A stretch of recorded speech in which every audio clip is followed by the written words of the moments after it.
Hi, and welcome back to Lifestyle Management. We're going to look at Chapter 3. Now, this might be an important one at this point of the time of the semester. We're looking at stress management. Now, stress is an aspect of life that all individuals will experience, and this chapter provides many actionable suggestions for reducing stress in more positive ways. As I'm sure you know, stress may inhibit one's academic performance, and thus you as a student are likely to be motivated to reduce stress levels to help you with your schooling. That just makes sense. Some of the topics that we're going to cover include defining what stress is. It's a little bit more broad than you might think. We're going to consider some of the theories of how we respond to stress, recognizing and understanding the link between stress and our immune system, and how can we manage time better, and consider some useful stress management techniques. Now, stress is really much more than stuff that happens in your day, only it has a big impact on our physiological experience of our bodies. Our autonomic system contributes to our body's response to stress, and we're going to consider stress and the and the hazards, if you will, to physical health in this chapter. So in order to understand the difference between men and women, in terms of its effect on stress, and we'll look at that. And we're going to see this touched on in a variety of types of stressors.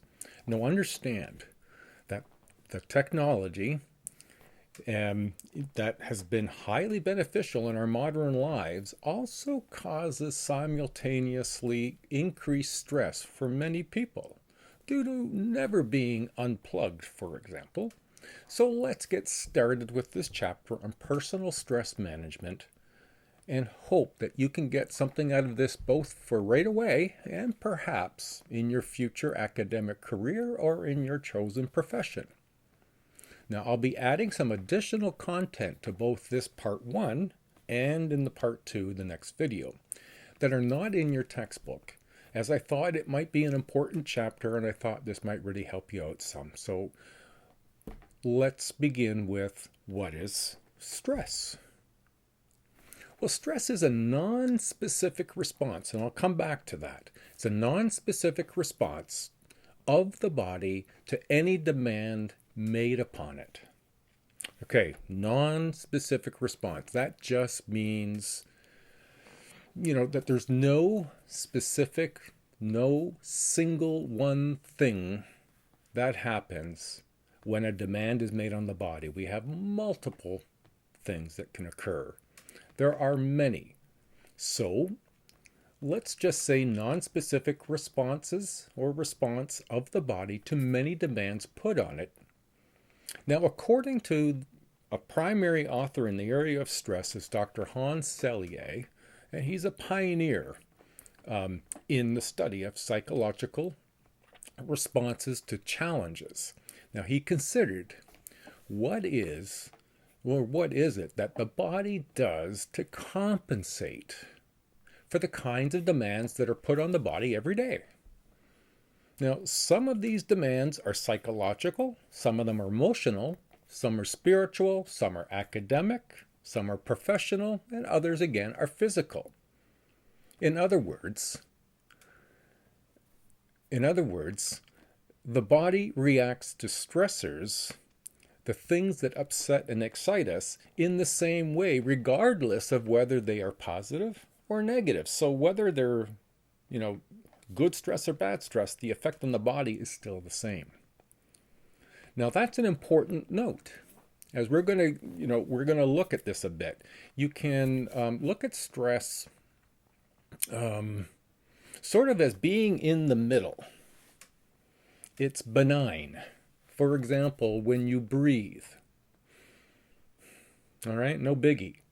But when you exhale, at some point, you don't continue to exhale. You stop and you inhale. Your body will cause you to abruptly stop the exhale in order to do inhale. And that's your body reminding you to inhale. And that's a good thing. That's a good stress. You can be under stress for positive things. There is positive stress and there is negative stress. So we have stress in the middle, we have positive stress, and we have negative stress. So if we got, we're going to call positive stress eustress and negative stress distress. Now we're going to also touch on the 5 categories of stress. What is meant here, if you were to say that you were stressed, you are essentially reacting to stressors. So there are 5 categories of stressors. Acute time-limited stresses is the first one. The term acute should remind us that the stresses are briefer, shorter-term things. It's like an upcoming appointment, a task, or an event. It's upcoming. This gives you a momentary bing. I'm alerted to, and I have a certain amount of stress associated with it. So that's a time-limited, acute. So short and brief.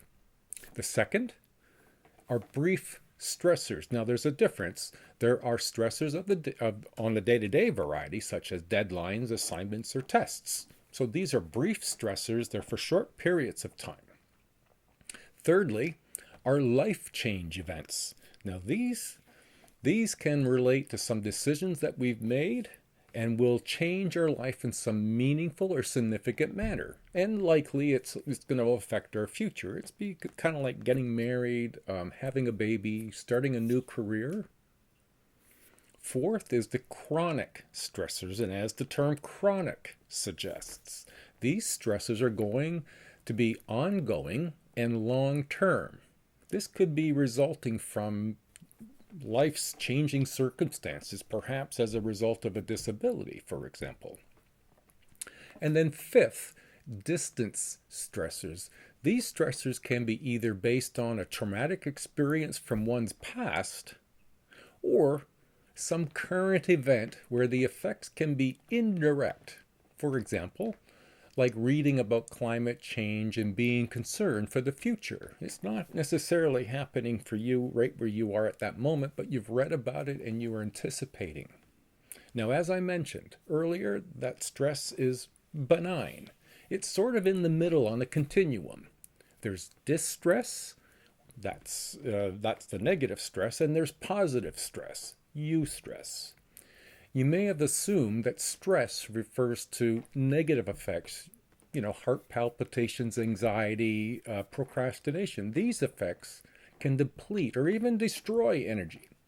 Whereas eustress, we have, eustress is the kind of stress, when you've been working and you're motivated and you're getting things done. It's that kind of stress that has been brought to bear that you enjoy and actually facilitate getting things done. Ideally, the level of stress in our lives should be just high enough to motivate us and to satisfy our needs, and not so high as it interferes with our ability to react to our fullest potential. So, what causes stress? We will next explore a few stress theories. Now, the first stress theory, or the first theory of stress that we're going to look at, is the General Adaptation Syndrome. It's also known as GAS. This is what was developed by Hans Selye, and it suggests our bodies constantly strive to maintain stable and consistent a stable or consistent physiological state. And this is known as homeostasis. Essentially, it is to keep the body system in balance. Not too much stress, not too little stress, in balance. So not too high and not too low, not too hot, not too cold, not too full, not too hungry. The body attempts to restore homeostasis by means of adaptive responses. So when stressors are present, that's what they're attempting to do, is to try to establish homeostasis again. The gas, the general adaptation syndrome, consists of three distinct stages. The first stage is known as the alarm stage. The body responds to stressors that changes or stressors with changes that temporarily lower resistance and quickly makes internal adjustments. So this way, it can cope with the stressor and return the body to normal activity.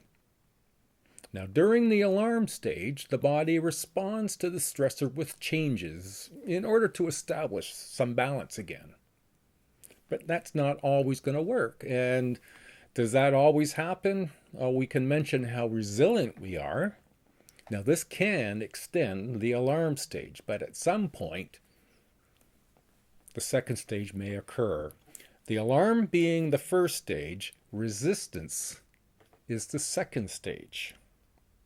If the stressor continues beyond the alarm and a temporary coping doesn't bring back homeostasis, under resistance, that stressor will continue. The body mobilizes its internal resources, trying to maintain and sustain homeostasis. The whole objective about combating and dealing with stress is mobilizing resources to combat it and returning homeostasis. The problem is, and I imagine you can see this, foresee this problem, is if we don't cope with it really well at the alarm state, that over time this will, and we don't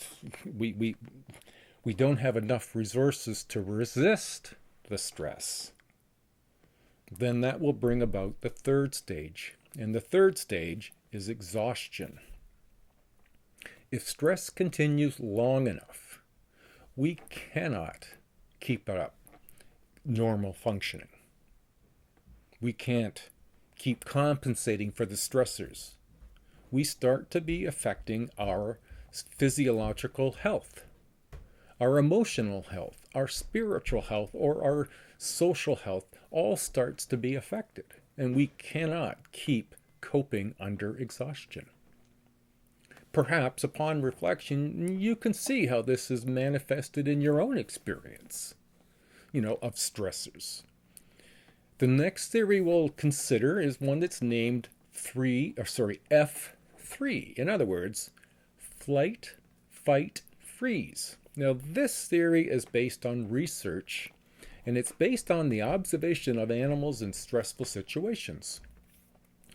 It was observed that they either prepare for a fight or running to escape. It was also observed that sometimes an animal may prepare to flight, however, instead will hide and freeze was considered to be a safe option. So F3 responses evolved into humans as well. So fight, the first stage. This response is when we are faced with challenges that evoke fear. Then hormones and other fight responses. This can result in perhaps feeling nausea, tighter muscles, feeling like we could attack, even may experience feelings of anger, even rage. Flight, as the second part, if fighting is not the option, we may resort to flight. Here our heart races, we breathe more rapidly, the blood sugar is relapsed into the engine for potential flight. Run away, and then freeze. Sometimes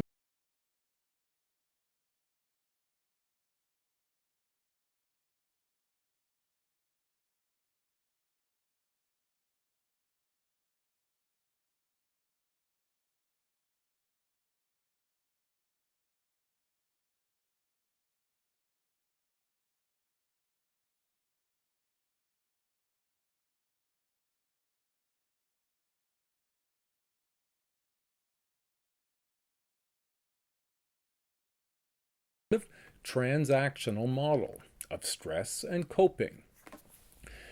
This was developed by Richard Lazarus and Susan Folcom.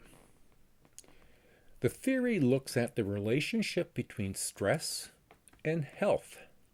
Remember, it's about balance and returning the body to a normal state or homeostasis. Now, the graphic I've put beside me it represents the relationship between the person, the environment, and the primary and secondary appraisal, and the coping response along with cognitive appraisal. So this model looks at one of the ways in which we deal with, or in some of our cases, don't deal with stressors. In our lives, an event may seem to be stressful by one person, but not necessarily stressful to another. Or it may seem stressful on one occasion, but not so much on another.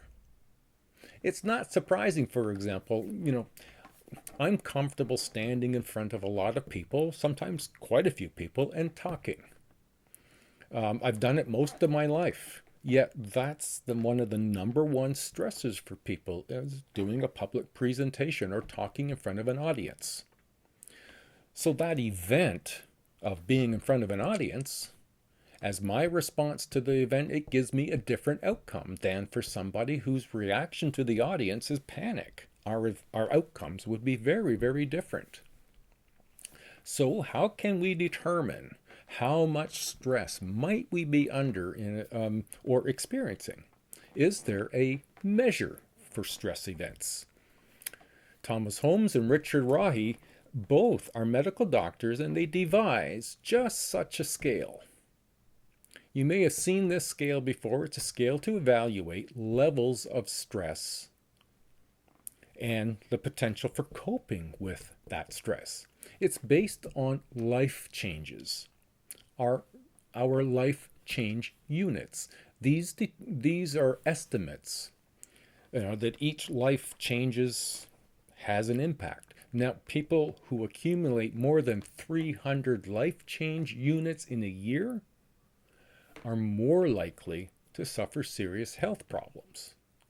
If you look at the graph beside me, you can see at the top the higher degree of the units and the lower ones at the bottom. Now, bear in mind, 300 of these units in a year, you're going to notice changes. And chances are, if you're experiencing these 300 units, you already know about the health impacts. Now, this is leading us to the next point. Is stress hazardous to the physical health of you and I?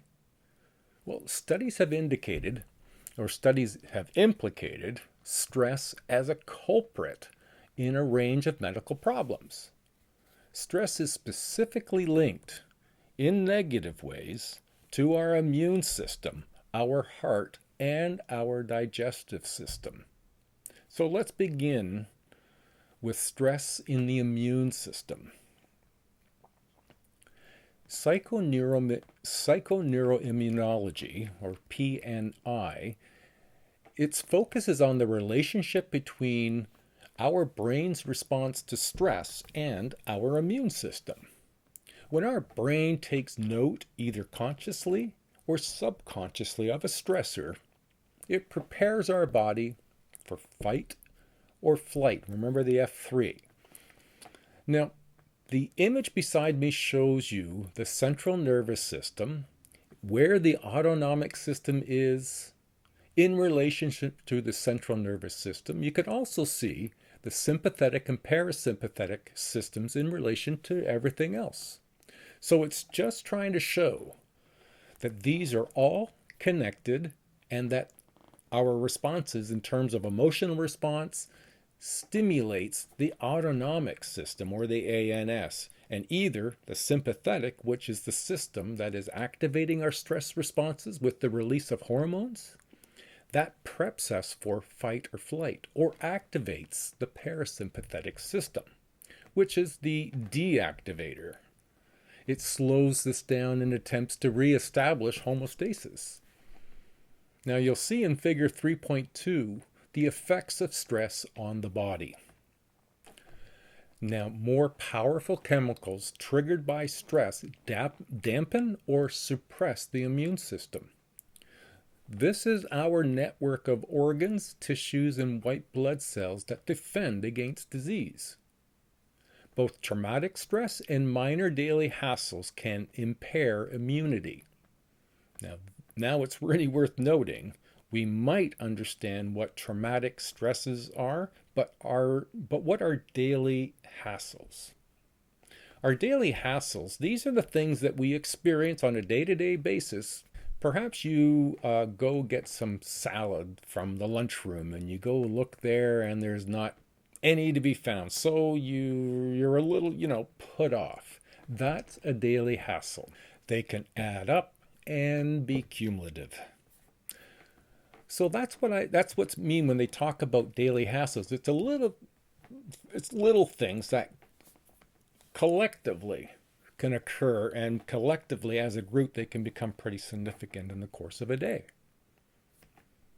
Now let's look at stress and the heart. In the 1970s, cardiologists Meyer, Friedman, and Ray Rosenman suggested that excess stress could be the most important factor in the development of heart disease. They developed two personality types, and these you've probably heard of before. There was personality type A and B. Type A people are hardworking, aggressive, and competitive, whereas type B people, they're more relaxed, but not necessarily less successful. The degree of danger associated with type A behavior remains controversial, and you'll see some of that controversy in your textbook. However, traits have emerged, chronic hostility or cynicism built into that type A personality.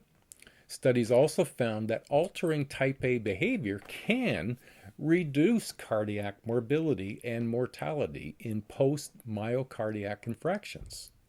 So the research that was done in the 70s has continued to grow to see the relationship between heart health and stress.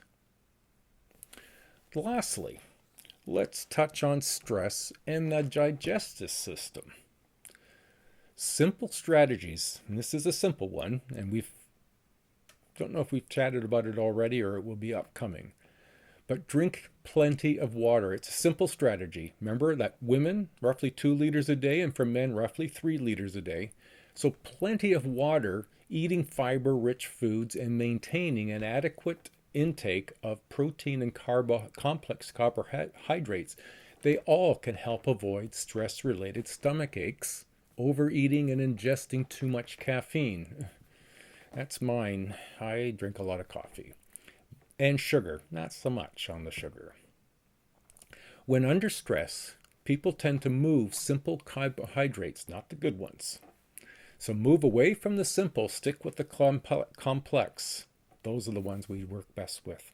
So is stress hazardous to our psychosocial health? Well, we just covered psychosocial health, so let's have a look. We can see that there's a relationship between stress and physical health, but what about psychosocial health? Stress is normal. We should begin with that, and that's a really strong emphasis I need to make. Stress is not abnormal. Stress is normal, everyday experience within acceptable limits and can be and play an important positive role in our lives. Stress becomes distress when symptoms such as moodiness, irritability, depression, anxiety become an everyday occurrence. Traumatic, stressful events gradually fade into the past and individuals adjust their lasting impact. About 12% of the population suffers from post-traumatic stress disorder or PTSD, and later develops into more serious symptoms such as depression, anxiety, or panic attacks. So, yes, stress can affect our psychosocial health. Okay, this has been a beginning on part 1. In part 2 on personal stress management, we're going to look at the types of stressors and look at a variety of stress survival strategies, including the role of sleep. All right, everybody, we'll see you in part 2 of this video. Bye now.